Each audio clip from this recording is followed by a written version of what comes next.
Hello, my name is Kenya, and for my condition presentation, I will be focusing on an eating disorder, specifically bulimia.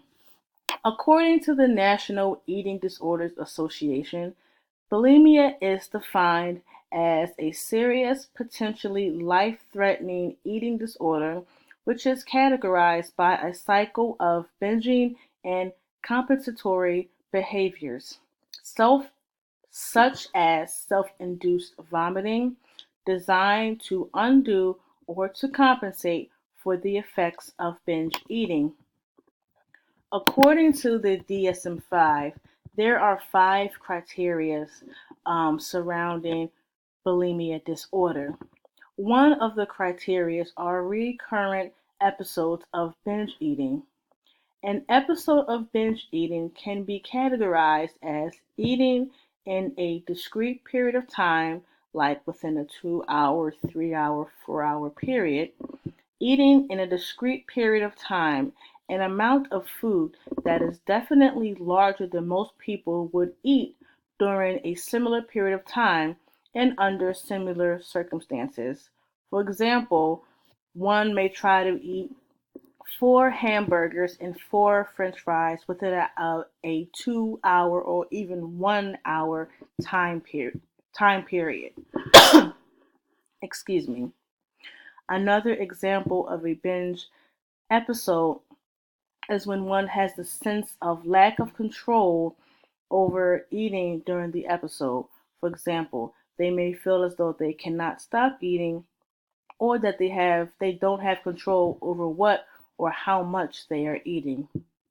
Another DSM-5 criteria are recurrent inappropriate compensatory behaviors in order to prevent weight gain, such as self-induced vomiting, a misuse of laxative or other misuse of medications, fasting, or excessive exercise. Another DSM-5 criteria is that the binge eating and inappropriate compensatory behaviors both occur on average at least once a week for 3 months. Another criteria is that self-evaluation is unduly influenced by body shape and by weight. And then the last DSM-5 criteria is that the disturbance does not occur exclusively during episodes of anorexia. With bulimia disorder, there are four levels of severity depending on the person's inappropriate behaviors. These levels include mild, moderate, severe, and extreme. With mild, there is an average of 1 to 3 episodes of inappropriate behaviors per week. With moderate, there is an average of 4 to 7 episodes of inappropriate behaviors per week. With severe, there is an average of 8 to 13 episodes of inappropriate behaviors per week. And with extreme, there is an average of over 14 or more episodes of inappropriate behaviors per week. When it comes to this disorder, there are many different types of risk factors. A couple of these risk factors include temperamental, which can mean there can be an obsession of weight concerns, low self-esteem. One can have depressive symptoms, social anxiety disorders, along with over anxious disorder. Another risk factor could be environmental, meaning the person can have an obsession with having a very slim body, which could be a risk factor for developing bulimia. Another risk factor are genetic and physiological. For example, one can have childhood obesity, which could be a risk factor of someone having this disorder. And then another risk factor could be course modifiers, which means it is the severity of psychiatric comorbidity predicts worse long-term outcomes of this disorder. In simple terms, if one has one or more mental health disorders, they could also have will be a risk factor of having bulimia eating disorder. So now I'm going to read some of the risk factors involving this disorder. According to the DSM-5, there are 1 to 10 10 to 1 ratio of females to males. So it is more prevalent for females to have this disorder than males. Also, according to the Eating Recovery Center, 5% of American women suffer from bulimia in their lifetime. Also, nearly half of these patients have a comorbid mood disorder. More than half of these patients have a comorbid anxiety disorder, and 1 in 10 patients have a comorbid abuse disorder, which is comorbid substance abuse disorder, which is usually alcohol. Individuals who have bulimia normally state that their episodes of binge eating are no longer categorized by acute feelings of loss of control. However, it is more so categorized and explained as a pattern of uncontrollable eating. Individuals who have bulimia are normally ashamed of their body, and they are normally ashamed of their disorder, which is why most patients would do their binge eating in private. You would think that individuals who have this disorder are very thin, but that is not always the case. Unlike anorexia, individuals with bulimia are within the normal to overweight body mass index.